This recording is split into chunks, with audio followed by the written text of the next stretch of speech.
Hello प्यारे विद्यार्थियों, आप सभी का आपके अपने YouTube channel SP classes Bikaner पर हार्दिक स्वागत है। आपके लिए लेकर आया हूँ BA, BSc, BCom fourth semester का एक ऐसा सब्जेक्ट जो आपके अनिवार्य सब्जेक्ट है, यानी जिसका नाम रहने वाला आपके लिए इंडियन नॉलेज सिस्टम यानी भारतीय ज्ञान प्रणाली।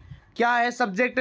तो आपको क्या करना होगा, इसके अंदर महत्वपूर्ण जो आपके लिए फाइल बनेगी, यानी पहली बात तो आप ये ध्यान रख लेना कि इसका पेपर नहीं होगा विद्यार्थियों, क्योंकि कॉलेज के आधार पर कुछ कॉलेज वाले चाहें तो इसका पेपर आपका एग्जाम ले सकते हैं, बाकी कुछ कॉलेज यानी यूनिवर्सिटी के द्वारा ऐसा आदेश नहीं है कि आपका ये एग्जाम होने वाला है। तो आपके ये जो एग्जाम है भारतीय ज्ञान प्रणाली सब्जेक्ट जो रखा गया है वो विशेष रूप से आपके कॉलेज के आधार पर है। तो विशेष रूप से इसके अंदर क्या होता है, एक तो मूल्यांकन की एक आपके फाइल असाइनमेंट बनाया जाता है जिसके अंदर आपको कुछ टॉपिक्स दिए जाते हैं जिनके आपको क्या लिखना होता है।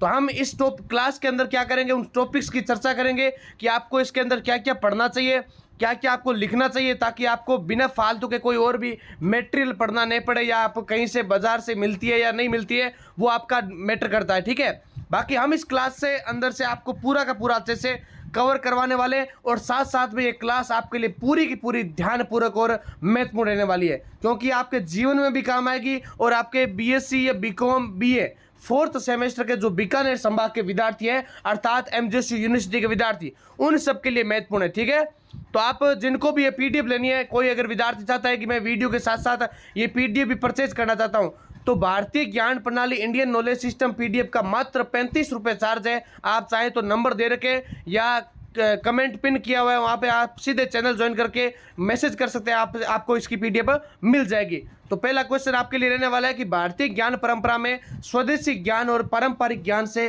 क्या अंतर है, भारतीय समाज के निर्माण में इन दोनों की भूमिका स्पष्ट कीजिए। बहुत ही ज़्यादा महत्वपूर्ण है। तो भारतीय ज्ञान परंपरा में स्वदेशी ज्ञान और पारंपरिक ज्ञान दोनों अत्यंत महत्वपूर्ण अवधारणा है, किंतु इसके अर्थ में सक्षम अंतर विद्यमान है। स्वदेशी ज्ञान से अभिप्राय उस ज्ञान से है जो किसी विशेष भूभाग, समुदाय, प्रकृति, आवश्यकता, पर्यावरणीय परिस्थितियों तथा सामाजिक जीवन की व्यवहारिक समस्याओं के समाधान से जुड़ा रहता है। उदाहरणतः वर्षा के पूर्वानुमान, कृषि पद्धतियां, जल संरक्षण, औषधीय वनस्पतियों की पहचान आदि स्वदेशी के विज्ञान के क्या होता है, ज्ञान के रूप होते हैं। इसके विपरीत पारंपरिक ज्ञान वह ज्ञान होता है जो पीढ़ी दर पीढ़ी हस्तांतरित होता रहता है। इसका आधार केवल स्थानीय अनुभव नहीं बल्कि सांस्कृतिक निरंतरता और सामाजिक मान्यताएं, लोक विश्वास और दीर्घकालीन जीवन पद्धति माना जाता है। आयुर्वेद, योग, ऋतुचर्या, लोक कला, हस्तशिल्प तथा पारिवारिक संसारिक जो पारंपरिक ज्ञान के प्रमुख उदाहरण यहाँ से देखने को मिलते हैं। यानी जो ये होता है इसके अंदर देख तो ऋतुचर्या हो गई, लोक कला हो गया, हस्तशिल्प क्या होता है जो हाथ से कला की जाने वाली है, अर्थात भारतीय समाज के निर्माण में दोनों की भूमिका अत्यंत व्यापक रहती है। स्वदेशी ज्ञान ने मनुष्य को प्रकृति के साथ संतुलित संबंध स्थापित करना सिखाया और प्राचीन भारत में नदियों, वनों, पर्वतों और ऋतुओं के अनुसार जीवन का संगठित इसी ज्ञान के आधार पर दिया गया था। इसके समाज आत्मनिर्भर होता है बना और स्थानीय संसाधनों का संतुलित उपयोग संभव हुआ। दूसरी ओर पारंपरिक ज्ञान ने समाज को सांस्कृतिक एकता, नैतिक अनुशासन तथा सामाजिक स्थिरता प्रदान की। परिवार, समुदाय, उत्सव, लोकाचार और शिक्षा की पारंपरिक या प्रारंभिक पद्धतियां इसी आधार पर विकसित होती है। यानी ये जो केवल ज्ञान है उसका संचय नहीं होता है बल्कि जीवन मूल्यों का संरक्षण भी माना जाता है। आज के वैज्ञानिक युग में भी इन दोनों का महत्व कम नहीं हुआ है। पर्यावरण संकट, स्वास्थ्य समस्याएं और सामाजिक विघटन जैसी चुनौतियों के समाधान में स्वदेशी तथा पारंपरिक ज्ञान अत्यंत उपयोगी सिद्ध हो सकते हैं। इस प्रकार कहा जा सकता है कि पारंपरिक या भारतीय ज्ञान परंपरा का मूल आधार यही दोनों धाराएं होती है जिन्होंने भारतीय समाज को स्थायित्व, संवेदनशीलता और सांस्कृतिक निरंतरता प्रदान की है। विद्यार्थियों, तो जिन्होंने भी अभी तक इस वीडियो को लाइक नहीं किया, जल्दी से आप चैनल को सब्सक्राइब कर लें और इस वीडियो को लाइक कर दें, क्योंकि आपके इस वीडियो के साथ साथ आपके लिए जो महत्वपूर्ण पॉलिटिकल साइंस है, जियोग्राफी है या हिस्ट्री है, हिंदी लिटरेचर है या इंग्लिश लिटरेचर है, कोई भी सोशियोलॉजी पब्लिक है या बीएससी की कोई महत्वपूर्ण क्वेश्चन आंसर है, आपके लिए वीडियो लगा रखे। आप चैनल सब्सक्राइब करोगे तो आपको एक प्लेलिस्ट बनी हुई है, वहां से आप सीधे वीडियो जाके देख सकते हैं विद्यार्थियों, और आपके लिए बहुत ही ज्यादा महत्वपूर्ण एग्जाम में आने वाले क्वेश्चन यहाँ से करवाए जाते हैं। दूसरा क्वेश्चन है वेदांगों का भारतीय ज्ञान परंपरा में क्या महत्व है, संक्षेप में अंतर स्पष्ट कीजिए। तो विद्यार्थियों बात करें भारतीय ज्ञान परंपरा में वेदों को सर्वोच्च स्थान प्राप्त होता है, परंतु वेदों के यथार्थ अध्ययन, संरक्षण और व्याख्या के लिए जिन सहायक पद्धतियों का विकास हुआ उन्हें वेदांग कहा जाता है। वेदांगों का शाब्दिक अर्थ क्या होता है? वेदों के अंग। जिस प्रकार शरीर के अंग शरीर को पूर्णता प्रदान करते हैं, उसी प्रकार वेदांग वेदों की समझ को पूर्ण बनाते हैं। वेदांगों की संख्या 6 मानी जाती है। कौन कौन से होते हैं? तो ये छोटा वाला क्वेश्चन कई बार आपको मौखिक रूप से भी पूछा जाता है, क्योंकि अगर आपका असाइनमेंट होता है आपके रेगुलर, यानी ये ध्यान रख लेना महत्वपूर्ण बात है, चाहे आप रेगुलर विद्यार्थी हैं या प्राइवेट विद्यार्थी है, ये असाइनमेंट सभी के लिए महत्वपूर्ण है। ये बात आपको पता होनी चाहिए। बाकी आपके कोई भी जो सवाल है ना, आप कमेंट करें, बेझिझक होकर आपका रिप्लाई दिया जाएगा और बाकायदा आपका जवाब दिया जाएगा। आप कमेंट करें, क्योंकि आप पर्सनल मैसेज भेजते हैं ना एक एक विद्यार्थी, तो सभी का जवाब भी नहीं दिया जाता और फिर बोलते हो सर आपके जवाब नहीं देते। इसलिए बोलता हूँ जो आपके सवाल होते हैं ना, आप कमेंट कर दिया करो। तो इनके जो 6 संख्या मानी जाती है, शिक्षा, कल्प, व्याकरण, निरुक्त, छंद, ज्योतिष माने जाते हैं। शिक्षा का संबंध उच्चारण विज्ञान से, यानी वैदिक मंत्रों का शुद्ध उच्चारण अत्यंत आवश्यक माना गया, क्योंकि ध्वनि की शुद्धता को ज्ञान की शुद्धता से जोड़ा गया। कल्प में यज्ञ निधि, संस्कार और अनुष्ठानों के नियम निर्धारित किए गए, जबकि इसमें धार्मिक और सामाजिक जीवन में अनुशासन स्थापित हुआ। फिर व्याकरण भाषा की शुद्धता और अर्थ की स्पष्टता का आधार है। पाणिनि की परंपरा ने संस्कृत भाषा को, पाणिनि कौन अष्टाध्यायी की रचयिता है, और संस्कृत भाषा को वैज्ञानिक स्वरूप प्रदान किया था। फिर निरुक्त शब्दों की, यानी जो हमें 6 क्या है, ये वेदांग है, शिक्षा, कल्प, व्याकरण, निरुक्त, छंद, ज्योतिष, इनको क्या करें थोड़ा सा देख रहे हैं। अगर निरुक्त की बात करें, निरुक्त छंदों की व्युत्पत्ति और अर्थ का ज्ञान कराता है, जिससे वैदिक शब्दों का गूढ़ आशय समझना संभव होता है। छंद मंत्रों की लय, मात्रा, संरचना को निर्धारित करता है। इससे वैदिक वाडम्य में सौंदर्य और स्मरण क्षमता बढ़ती है। ज्योतिष काल निर्धारण, यज्ञ, मुहूर्त तथा खगोलीय गणना से संबंधित माना जाता है। अगला पॉइंट है, वेदांगों का महत्व केवल धार्मिक क्षेत्र तक सीमित नहीं है, बल्कि इसमें भाषा विज्ञान, गणित, खगोल शास्त्र, तर्क शास्त्र और सांस्कृतिक अध्ययन जैसे अनेक ज्ञान विज्ञानों का विषयों का केंद्र माना जाता है। फिर वेदांगों ने ज्ञान को केवल स्मृति तक सीमित नहीं रखा, बल्कि उसे व्यवस्थित, तार्किक और वैज्ञानिक रूप प्रदान किया था। भारतीय ज्ञान परंपरा की विशेषता यह भी है कि ज्ञान को व्यवहार से जोड़ा गया। वेदांग इसी दृष्टि के उत्कृष्ट उदाहरण देखने को मिलते हैं। नेक्स्ट आपके लिए जो 3 नंबर क्वेश्चन है कि आयुर्वेद में दिनचर्या और ऋतुचर्या, आयुर्वेद में दिनचर्या और ऋतुचर्या की अवधारणा का स्वास्थ्य संरक्षण में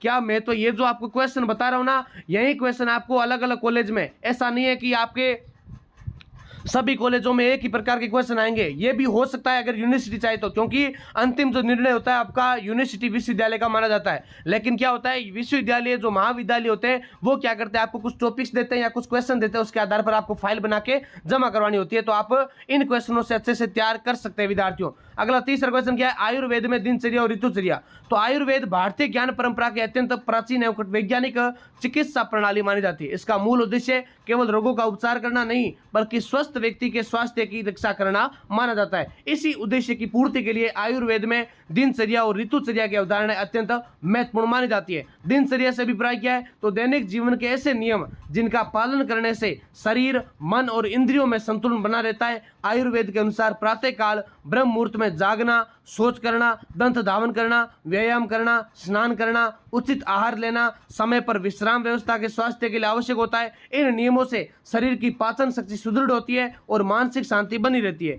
तथा रोग प्रतिरोधक क्षमता में वृद्धि होती है। इसके साथ ही आयुर्वेद ये मानता है कि प्रकृति निरंतर परिवर्तनशील है और ऋतुओं के परिवर्तन का प्रभाव शरीर पर पड़ता है। इसी कारण दिनचर्या का सिद्धांत प्रतिपादित किया गया और ऋतुचर्या के अंतर्गत प्रत्येक ऋतु के अनुसार आहार, विहार और दिनचर्या में परिवर्तन करने की सलाह दी जाती है। उदाहरणतः ग्रीष्म ऋतु में शीतल, हल्का और द्रव युक्त आहार उपयुक्त माना गया है, जबकि शीत ऋतु में पौष्टिक, उष्ण और बलवर्धक आहार लाभदायक माना जाता है। दिनचर्या और ऋतुचर्या का मुख्य उद्देश्य शरीर के दोषों वात, पित्त, कफ में संतुलन बनाए रखना होता है। जब ये संतुलन बिगड़ता है ना, तभी रोग उत्पन्न होते हैं। अतः आयुर्वेद रोग उत्पन्न होने के बाद उपचार की अपेक्षा रोग निवारण पर अधिक बल देता है। आधुनिक जीवन शैली में अनियमित भोजन, यानी हम कभी रात को 12 बजे खा लेते हैं, कभी 11 बजे, कभी 9 बजे और कभी 7 बजे खा लेते हैं, यानी अनियमितता लगी। समय का हम ध्यान नहीं रखते, तनाव लेते हैं, रात्रि जागरण करते हैं, यानी रात में ज़्यादा जागते हैं। क्योंकि आज अगर स्मार्टफोन आने के बाद में क्या हो गया कि लगभग ऐसा कोई व्यक्ति नहीं है जो कि 10 से 11 बजे या 12 बजे से पहले सोता है, क्योंकि सभी का रूटीन ऐसा हो गया कि 12 बजे तक फ़ोन चलाना है। कभी कुछ लोग तो रात को 4-4 बजे तक फ़ोन चलाते हैं, क्योंकि उससे क्या हो गया, उनकी हैबिट पड़ गई है और कहीं ना कहीं उनका तनाव और प्रकृति से कुछ दूरी हो गई है। फिर अनेक रोग भी बढ़ रहे हैं। ऐसी स्थिति में क्योंकि व्यक्ति अगर अच्छे से नींद नहीं लेगा तो उसके रोग बढ़ने के चांस ज्यादा रहते हैं। ऐसी स्थिति में दिनचर्या और ऋतुचर्या की अवधारणाएं अत्यंत प्रासंगिक हो उठती है और ये केवल स्वास्थ्य नियम नहीं बल्कि संतुलित जीवन जीने की वैज्ञानिक पद्धति मानी जाती है विद्यार्थियों। फिर नेक्स्ट आपके लिए चौथा क्वेश्चन है, भारतीय दार्शनिक परंपरा में षड दर्शन का क्या महत्व है, संक्षेप में स्पष्ट कीजिए। तो विद्यार्थियों सभी ने आपने कमेंट किया था और व्हाट्सएप चैनल पे मैसेज भी बहुत ज्यादा बच्चों के आए थे कि सर आप भारतीय ज्ञान प्रणाली का जल्दी से जल्दी वीडियो लेकर आओ ताकि हमें पता चले क्या बनाना है, कैसी पीडीएफ बनानी है। तो इसलिए मैं आपके लिए वीडियो लेकर आया हूं। तो आपका भी ये दायित्व बनता है कि जितने विद्यार्थी मेरे जुड़े हुए हैं और अभी इस वीडियो को देख रहे हैं, चाहे एग्जाम से जस्ट पहले देख रहे हैं या पीडीएफ फाइल बनाने के बाद में देख रहे हैं, आप इस वीडियो को लाइक जरूर करें ताकि क्या होता है कि आपके लाइक से और कमेंट से क्या होता है हर विद्यार्थी तक ये आगे रिकमेंडेड होता है, आगे जाता है। हम ये बोलकर बताते हैं कि आप अगर लाइक करोगे, सपोर्ट करोगे ना, तभी हमारी क्लासेज आगे जाती है, क्योंकि हम केवल आपको अच्छी शिक्षा दे सकते हैं, आपके लिए वीडियो बना सकते हैं, आपको उसको आगे भेजना, उसको अच्छे से बच्चों के तक पहुंचाना, ये केवल आपका काम है। क्योंकि अगर आज ये प्लेटफॉर्म बड़ा खड़ा हुआ है ना आपके लिए, तो ये आपके आधार पर खड़ा है। ऐसा नहीं है कि हमने खुद ने बनाया है, हमने खुद ने आपके लिए बना के छोड़ा है, बस आपने उनको बनाया और उनको संवारा है। ये विद्यार्थी इसलिए बोल रहे हैं। तो अगले बात करें, भारतीय ज्ञान परंपरा में दर्शन का केवल क्या होता है, विचार विमर्श नहीं बल्कि सत्य की खोज, जीवन के उद्देश्य का बोध अर्थात जगत के मूल तत्वों का विवेचन है। भारतीय दार्शनिक परंपरा में षड दर्शन को अत्यंत महत्वपूर्ण स्थान प्राप्त है। इन्हें आस्तिक दर्शन भी कहा जाता है क्योंकि ये शब्दों की प्रामाणिकता का स्वीकार नहीं करते, बल्कि षड दर्शन है न्याय, वैशेषिक, सांख्य, योग, पूर्व मीमांसा और वेदांत। तो ये आपको षड दर्शन याद होने चाहिए कौन कौन से। फिर न्याय दर्शन का प्रमुख विषय तर्क होता है। क्या होता है? तर्क। जबकि प्रमाण और ज्ञान की शुद्धता भी माना जाता है। यह बताता है कि सत्य तक पहुंचने के लिए विचार की विधि कैसी होनी चाहिए। वैशेषिक दर्शन पदार्थों, गुणों और द्रव्य के विश्लेषण के माध्यम से जगत की संरचना को समझाने का प्रयास करता है। सांख्य दर्शन प्रकृति और पुरुष के द्वैत सिद्धांत पर आधारित होता है तथा सृष्टि की उत्पत्ति का तार्किक विवेचन करता है। योग दर्शन पतंजलि द्वारा प्रतिपादित मन के नियंत्रण, आत्मानुशासन और मोक्ष की साधना का व्यवहारिक मार्ग प्रस्तुत करता है। पूर्व मीमांसा का केंद्र वैदिक कर्मकांड और कर्तव्य का विवेचन है। यह भी जीवन में धर्म पालन और कर्म की अनिवार्यता पर बल देता है। वेदांत दर्शन ब्रह्मा, आत्मा और मोक्ष के उच्चतम प्रश्नों पर विचार करता है। इसके अनुसार आत्मा और परमात्मा का संबंध जीवन के परम सत्य की ओर संकेत करता है। ये विद्यार्थियों आपको एक एक पॉइंट याद होने चाहिए, अच्छे से आपको अच्छे से समझना है ताकि ज्यादा से ज्यादा विद्यार्थी अच्छे से फाइल अच्छे से बना सके ताकि आपके नंबर 50 में से ज्यादा आ सके। फिर पूर्व मीमांसा हो गया। उसके बाद षड दर्शन का महत्व इस बात से है कि भारतीय चिंतन केवल आस्था पर आधारित नहीं रहा बल्कि तर्क, अनुभव, साधना और व्यवहार, इस सभी को समान महत्व दिया गया। इन दर्शनों में भारतीय समाज को नैतिकता, आत्मसंयम, कर्तव्य बोध और आध्यात्मिकता दृष्टि प्रदान की गई। आज भी मनोविज्ञान, नैतिक शिक्षा, योग, तर्कशास्त्र और आध्यात्मिक अध्ययन में इनका प्रभाव स्पष्ट दिखाई देता है। अतः कहा जा सकता है कि षड दर्शन भारतीय ज्ञान परंपरा की बौद्धिक रीढ़ है जिन्होंने जीवन, जगत और सत्य के विषय में ज्ञान चिंतन की समृद्ध परंपरा विकसित की है। विद्यार्थियों नेक्स्ट आपके लिए कौन सा क्वेश्चन है? 5 नंबर क्वेश्चन है जो कि आपके लिए वेरी इंपॉर्टेंट है कि भगवत गीता में कर्म योग की अवधारणा का मानव जीवन में क्या महत्व है। तो ये आपको पॉइंट क्वेश्चन याद होना चाहिए। अगर बात करें भगवत गीता की, तो भारतीय ज्ञान परंपरा में भगवत गीता को जीवन दर्शन का अद्वितीय ग्रंथ माना गया है। गीता का केंद्रीय उपसंदेश कर्म योग है और कर्म योग का अर्थ है फल की प्राप्ति करना। यानी अब जिनको भी जो पीडीएफ लेनी है, मैंने फिर से बता रहा हूं आपको, ये जो नंबर दे रखे हैं आपके स्क्रीन पर, मात्र 35 रुपए इसका चार्ज है क्योंकि फ्री वाले विद्यार्थी मैसेज नहीं करे। हमने सिलेबस को अच्छे से कवर करते हुए इसको बनाया भी है और आपको फाइल बनानी भी है। तो आपको कहीं ना कहीं 1 वीक भी खरीदनी पड़ सकती है क्योंकि अगर आपको कंटेंट फाइल बनानी है तो आपको कुछ न कुछ चाहिए। आपको अगर क्वेश्चन मिलेंगे तो आपको वो देखकर बनाना है। इससे अच्छा ये सरल भाषा में अच्छे से अच्छी कंटेंट तैयार किया गया है, आप इस पीडीएफ को खरीद सके। बाकी अन्य सब्जेक्टों की क्या होती है, अलग प्राइस रहने वाली है विद्यार्थियों।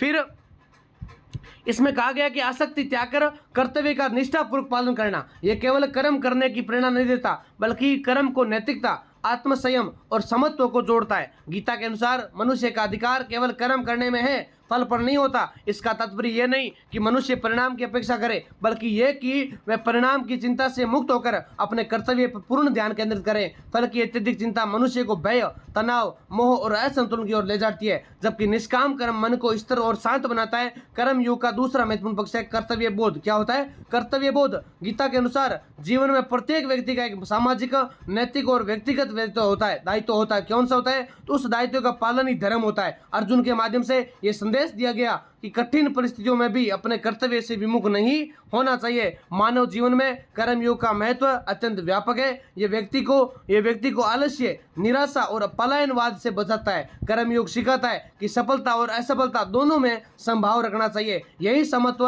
मानसिक संतुलन का आधार बनता है। आधुनिक युग में प्रतियोगिता, तनाव और परिणाम केंद्रित जीवन के कारण मनुष्य मानसिक अस्थिरता का अनुभव करता है और ऐसी स्थिति में कर्मयोग अत्यंत प्रासंगिक सिद्ध होता है और यह मनुष्य को ईमानदारी, अनुशासन और समर्पण और आंतरिक शांति प्रदान करता है। इस लाइन को आपने अच्छे से समझ लिया होगा, क्योंकि आज का अगर युग बात करें, 21वीं शताब्दी की बात करें, तो आज के युग में प्रतियोगिता, कंपटीशन इतना हो गया है कि बालक है या कोई भी बच्चा है, विद्यार्थी है, कोई भी व्यक्ति है, वो सब तनाव से ग्रसित बालक है और परिणाम केंद्रित यानी अपने लक्ष्य को केवल पार या हासिल करने का प्रयास करते हैं। मनुष्य मानसिक स्तर का अनुभव करता है। इसमें क्या होता है, अगर जिसके पास कर्म योग होता है, अत्यंत सिद्ध होता है, वो मनुष्य को ईमानदारी के रास्ते पर, अनुशासन के रास्ते पर, समर्पण के भाव पर आदान प्रदान करता है। नेक्स्ट अगला क्वेश्चन आपके लिए 6 नंबर कि प्राचीन भारतीय विश्वविद्यालयों की शिक्षा पद्धति की प्रमुख विशेषताएं स्पष्ट कीजिए। तो प्राचीन भारत की शिक्षा व्यवस्था विश्व की अत्यंत विकसित और सुव्यवस्थित प्रणालियों में से एक मानी जाती है। तक्षशिला, नालंदा, विक्रमशिला और वल्लभी और ओदंतपुरी जैसे विश्वविद्यालय केवल शिक्षण संस्थान नहीं थे, बल्कि ज्ञान, शोध और सांस्कृतिक आदान प्रदान के महान केंद्र थे। इन विश्वविद्यालयों की सबसे महत्वपूर्ण विशेषता थी कि समग्र शिक्षा का उद्देश्य केवल जानकारी देना नहीं था, बल्कि उसके व्यक्तित्व का निर्माण करना था। विद्यार्थी को ज्ञान के साथ साथ नैतिकता, अनुशासन और आत्मसंयम और सामाजिक उत्तरदायित्व का पहचान प्रशिक्षण करना चाहिए था, यह दिया गया था। उसके बाद दूसरी विशेषता यह थी विद्यार्थियों विषयों की व्यापकता, यानी यहाँ वेद, वेदांग, दर्शन, व्याकरण, चिकित्सा, गणित, ज्योतिष, तर्कशास्त्र, शुक्र नीतियाँ, राजनीति, सॉरी, अर्थशास्त्र और शिल्प कला जैसे अनेक विषय पढ़ाए जाते हैं। इससे स्पष्ट होता है कि शिक्षा बहुआयामी और जीवन उपयोगी थी। तीसरी विशेषता थी संवाद और वाद विवाद की परंपरा। संवाद और वाद विवाद की परंपरा यानी शिक्षण केवल एक तरफा व्याख्यान तक सीमित नहीं था,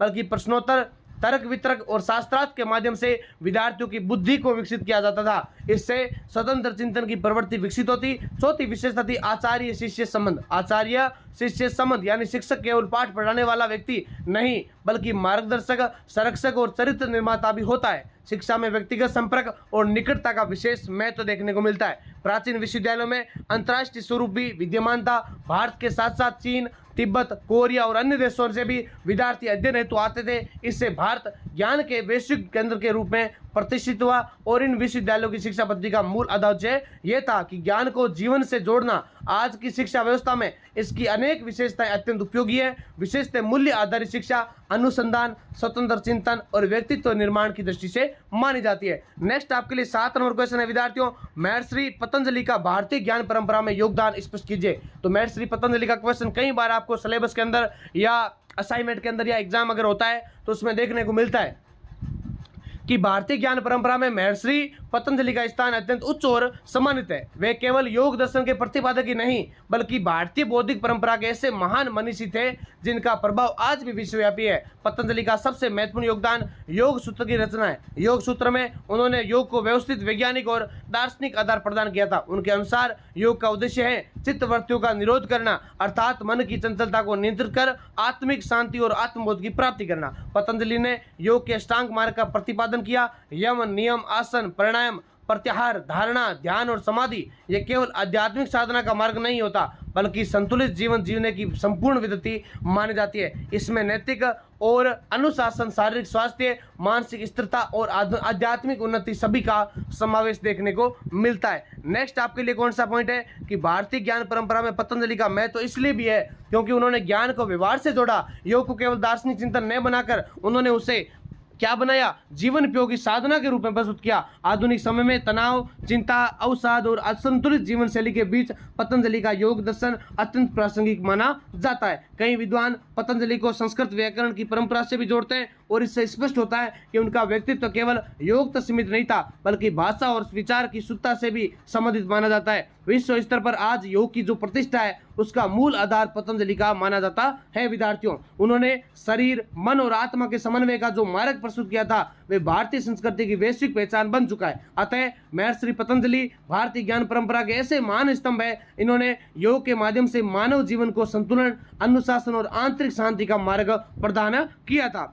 अगला क्वेश्चन है 8 नंबर आपके लिए कि नालंदा विश्वविद्यालय प्राचीन भारतीय शिक्षा परंपरा का उत्कृष्ट उदाहरण क्यों माना जाता है। तो बात करें तो प्राचीन भारत की शिक्षा व्यवस्था में नालंदा यूनिवर्सिटी का स्थान अत्यंत गौरवपूर्ण माना जाता है। इसे केवल भारत ही नहीं बल्कि संपूर्ण एशिया का एक महान केंद्र बिंदु माना जाता है। तो इसकी स्थापना प्राचीन काल में हुई और अनेक शताब्दियों तक उच्च शिक्षा, शोध, बौद्धिक विमर्श का केंद्र माना जाता है। नालंदा विश्वविद्यालय की सबसे बड़ी विशेषता उसकी संगठित एवं उच्च स्तरीय शिक्षा पद्धति मानी जाती है। यहाँ प्रवेश अत्यंत कठिन माना जाता है क्योंकि विद्यार्थी को प्रवेश से पूर्व विद्वानों के समक्ष अपनी योग्यता सिद्ध करनी पड़ती थी और इससे स्पष्ट होता है कि नालंदा में शिक्षा का स्तर अत्यंत उत्कृष्ट था और यहाँ केवल धार्मिक शिक्षा नहीं दी जाती बल्कि व्याकरण, तर्कशास्त्र, दर्शन, चिकित्सा, गणित, ज्योतिष, साहित्य तथा बौद्ध अध्ययन जैसे अनेक विषय पढ़ाए जाते थे। इससे नालंदा बहुविषयक अध्ययन का अद्वितीय केंद्र बन गया था। फिर नालंदा की दूसरी महत्वपूर्ण विशेषता उसका विशाल पुस्तकालय था। क्या था? विशाल पुस्तकालय। कहा जाता है कि यहाँ हजारों ग्रंथ सुरक्षित थे। यह पुस्तकालय केवल पुस्तकों का संग्रह नहीं बल्कि ज्ञान संवर्धन और शोध की सशक्त परंपरा का प्रतीक माना जाता है। ये विश्वविद्यालय का स्वरूप अंतर्राष्ट्रीय भी था। भारत के अतिरिक्त चीन, तिब्बत, कोरिया, मंगोलिया और दक्षिणी पूर्व एशिया से विद्यार्थी और विद्वान यहाँ पर आते थे और ज्ञान प्राप्त करते थे। इससे स्पष्ट होता है कि नालंदा ने भारत को विश्व गुरु के रूप में प्रतिष्ठित करने में महत्वपूर्ण भूमिका निभाई थी। फिर नालंदा की शिक्षा केवल बौद्धिक विकास तक सीमित नहीं थी। यहाँ अनुशासन, चरित्र निर्माण, नैतिकता और साधना पर भी बल दिया जाता था। शिक्षा का उद्देश्य जीवन का समग्र विकास करना था, चरित्र निर्माण करना था, नैतिकता पर बल देना था। अतः नालंदा विश्वविद्यालय को प्राचीन भारतीय शिक्षा परंपरा का उत्कृष्ट उदाहरण माना जाता है क्योंकि उनमें उच्च शिक्षा, शोध, अंतर्राष्ट्रीयता, अनुशासन तथा बहुआयामी शिक्षा का अद्भुत समन्वय देखने को मिलता है और ये भारतीय ज्ञान परंपरा की वैभवशाली उपलब्धि का जीवंत प्रतीक है। नेक्स्ट आपके लिए 9 नंबर क्वेश्चन है कि आचार्य चरक का भारतीय चिकित्सा विज्ञान में योगदान स्पष्ट कीजिए। तो आचार्य चरक कौन थे, इनके बारे में अगर बात करें तो भारतीय ज्ञान परंपरा में चरक का नाम अत्यंत सम्मान के साथ लिया जाता है क्योंकि वे आयुर्वेद के महान आचार्य तथा प्राचीन भारत के श्रेष्ठ चिकित्साविदों में गिने जाते हैं। भारतीय चिकित्सा विज्ञान के विकास में उनका योगदान अत्यंत महत्वपूर्ण और स्थायी है। चरक का सबसे बड़ा योगदान चरक संहिता नामक ग्रंथ की रचना मानी जाती है। यह आयुर्वेद का अत्यंत प्रामाणिक और विस्तृत ग्रंथ है जिसमें शरीर की प्रकृति, रोगों के कारण, निदान, औषधियों तथा चिकित्सा पद्धति का सुव्यवस्थित विवेचन मिलता है। आचार्य चरक ने यह प्रतिपादित किया कि रोग का उपचार केवल औषधियों से नहीं बल्कि जीवन पद्धति, आहार विहार और मानसिक संतुलन से संबंधित माना जाता है। उसके अनुसार शरीर में जब वात, पित्त, कफ का संतुलन बिगड़ता है तब रोग उत्पन्न होते हैं। इस प्रकार उन्होंने स्वास्थ्य को शरीर के आंतरिक संतुलन से जोड़ा और चरक का चिकित्सा दर्शन अत्यंत वैज्ञानिक माना जाता है। उन्होंने रोग के लक्षणों का सूक्ष्म निरीक्षण, कारणों का विश्लेषण तथा रोगी की प्रकृति के अनुसार उपचार पर बल दिया और यह दृष्टिकोण आधुनिक चिकित्सा विज्ञान की व्यक्तिगत चिकित्सा पद्धति से भी साम्य माना जाता है। उन्होंने रोग निवारण को उपचार से अधिक महत्व दिया। उचित भोजन, नियमित दिनचर्या, मानसिक संयम तथा नैतिक जीवन को स्वास्थ्य का आधार माना गया। इससे स्पष्ट होता है कि चरक चिकित्सा को केवल रोग मुक्ति नहीं बल्कि स्वस्थ जीवन की कला भी माना जाता है। नेक्स्ट आपके लिए क्वेश्चन है कि 10 नंबर आचार्य चाणक्य के राष्ट्र चिंतन एवं ज्ञान परंपरा में योगदान का विवेचन कीजिए। तो भारतीय ज्ञान परंपरा में चाणक्य का स्थान भी अत्यंत विशिष्ट है क्योंकि वे महान राजनीतिज्ञ, अर्थशास्त्री, शिक्षक और दूरदर्शी राष्ट्र चिंतक माने जाते हैं। भारतीय राज्य व्यवस्था और शासन दर्शन को व्यवस्थित रूप से देने में उनका योगदान अत्यंत महत्वपूर्ण है। आप सभी को पता होगा क्योंकि चाणक्य कौन है, उनके रचनाकार भी है अर्थशास्त्र का कौटिल्य, और ये कौटिल्य खुद ही है। फिर चाणक्य का प्रमुख ग्रंथ है अर्थशास्त्र। क्या है? अर्थशास्त्र। ये केवल अर्थव्यवस्था का ग्रंथ नहीं है बल्कि शासन, प्रशासन, न्याय, कर व्यवस्था, विदेश नीति, सुरक्षा और राज्य संगठन का व्यापक ग्रंथ माना जाता है। इससे स्पष्ट होता है कि चाणक्य का चिंतन अत्यंत व्यवहारिक और दूरदर्शी था। चाणक्य के अनुसार राज्य का सर्वोच्च उद्देश्य प्रजा का कल्याण है। उन्होंने ये माना कि राजा का सुख प्रजा के हित में होना चाहिए, निहित होना चाहिए। ये विचार भारतीय राजनीति के चिंतन की मानवीय और उत्तरदायी परंपरा को प्रकट करता है। उनका राष्ट्र चिंतन केवल सत्ता प्राप्ति तक सीमित नहीं था बल्कि उन्होंने संगठित राज्य, सुदृढ़ प्रशासन, योग्य नेतृत्व और राष्ट्रीय सुरक्षा को राष्ट्र की स्थिरता के लिए आवश्यक माना था। चंद्रगुप्त मौर्य के मार्गदर्शक के रूप में उन्होंने भारतीय इतिहास में राजनीतिक एकता की स्थापना में महत्वपूर्ण भूमिका निभाई थी। चाणक्य की विशेषता यह भी है कि उन्होंने ज्ञान को व्यवहार से जोड़ा और उनके विचारों में आदर्शवाद, यथार्थवाद दोनों का संतुलन दिखाई देता है। वे नैतिकता को महत्व देते हैं किंतु साथ ही राजनीतिक परिस्थितियों की व्यवहारिक समझ भी प्रस्तुत करते हैं। आधुनिक प्रशासन, प्रबंधन, नेतृत्व तथा कूटनीति के अध्ययन में भी चाणक्य के सिद्धांत अत्यंत उपयोगी माने जाते हैं। उनकी नीतियां ये सिखाती है कि राष्ट्र की शक्ति केवल सैन्य बल में नहीं बल्कि सुशासन, आर्थिक स्थिरता और जन विश्वास में निहित होती है। अतः आचार्य चाणक्य भारतीय ज्ञान परंपरा में ऐसे महान मनीषी हैं जिन्होंने राष्ट्र चिंतन को संगठित, व्यवहारिक और दूरदर्शी आधार प्रदान किया था। उनका योगदान भारतीय राजनीतिक बुद्धिमत्ता के अमूल्य धरोहर माना जाता है। विद्यार्थियों हम साथ साथ में क्वेश्चन तो कर ही रहे हैं, लेकिन आपको पता होना चाहिए ना कि आपके टॉपिक कौन से, यानी जो इंडियन नॉलेज सिस्टम है आप ये नोट कर सकते हैं। साथ साथ में यूनिट फर्स्ट है आपकी इंट्रोडक्शन टू IKS यानी एंशिएंट इंडिया भारतवर्ष, यानी परिचय एवं प्राचीन भारतवर्ष का जो परिचय है ना वो आपका यूनिट फर्स्ट है। जो हमने अभी क्वेश्चन देखे वो कहीं ना कहीं यहाँ से ही बने हुए हैं। यूनिट 2 आपकी रहने वाली है वैदिक साहित्य एवं भारतीय दर्शन, यानी जिसके अंदर भगवत गीता है, वैदिक क्रॉप्स है, चाहे वो ऋग्वेदिक काल का है या वैदिक सत्य है, षडदर्शन है, ज्ञान मीमांसा है, वो सब हमने देखा अभी। और यूनिट सेकेंड आपकी, फिर आपकी जो यूनिट थर्ड रहने वाली विद्यार्थियों, उसके अंदर क्या आता है, एक तो आयुर्वेद आता है, Ayurveda and yogas and health science, यानी आयुर्वेद, योग दर्शन एंड स्वास्थ्य विज्ञान, जो आपकी यूनिट नंबर थर्ड है। कौन सी है? Unit number third. फिर यूनिट नंबर जो फोर्थ है एंशिएंट एजुकेशन सिस्टम, यानी जो प्राचीन शिक्षा प्रणाली, जिसके अंदर हम देखते हैं तक्षशिला विश्वविद्यालय, नालंदा विश्वविद्यालय या कोई भी जो विश्वविद्यालय है, जो आपके इस PDF के अंदर आपको पूरा का पूरा अच्छे से कवर है। आपको एग्जाम में या कोई भी फाइल के अंदर कोई भी क्वेश्चन बनाना है, आपको इससे यहाँ से देखने को मिलने वाले हैं। यूनिट नंबर 5 तो एलिमेंट्स इंडियन स्कॉलर्स, यानी भारतीय महान मनीषी हैं, उनके योगदान, चाहे आप चाणक्य की बात करें, चाहे आर्यभट्ट की बात करें, चाहे चंद्रगुप्त मौर्य की बात करें, या और भी जो ब्राह्मण है, ब्रह्मगुप्त है, या चरक है, या और भी कोई कपिल मुनि जी है, और भी जो सांख्य दर्शन के प्रणेता माने जाते हैं, वो सब पतंजलि इसके अंदर आते हैं। यूनिट नंबर 5 हमने तो छोटे वाले क्वेश्चन देखे, यानी लघुतरात्मक क्वेश्चन। सारे क्वेश्चन वीडियो के अंदर करवाना पॉसिबल नहीं होता है। मैंने जो आपके लिए विशेष थे ना विद्यार्थियों, मैंने इसके अंदर करवा दिए। बाकी आपको मैं यही से लिए बोलता हूँ कि आप अच्छे से इस वीडियो को देख लेना। साथ में जिनको भी PDF नोट्स लेना है, बस आपको क्या करना है, व्हाट्सएप चैनल ज्वाइन कर लेना। व्हाट्सएप चैनल ज्वाइन करने का सबसे आसान तरीका है कि आप जो अभी जितने विद्यार्थी वीडियो देख रहे हैं ना, इस वीडियो के जस्ट कमेंट पिन किया हुआ है, यानी कमेंट बॉक्स को खोलोगे ना तो कमेंट के टॉप जो कमेंट है उसके अंदर अपने व्हाट्सएप चैनल की लिंक डाल रखिए, वहाँ पर क्लिक करोगे आप सीधे व्हाट्सएप चैनल ज्वाइन हो जाएगा आपके। क्योंकि आपको भी पता है BSc BCom BA सारे जो गेस्ट पेपर होंगे एग्जाम से जस्ट पहले आपके वहाँ पर आएंगे। PDF की जो अवेलेबलता है, या एग्जाम में आपको कौन से क्वेश्चन आप विशेष रूप से महत्वपूर्ण है, या फाइल के अंदर कैसे क्वेश्चन बनाने हैं, वहाँ से आपको सारी अपडेट्स मिल जाएगी।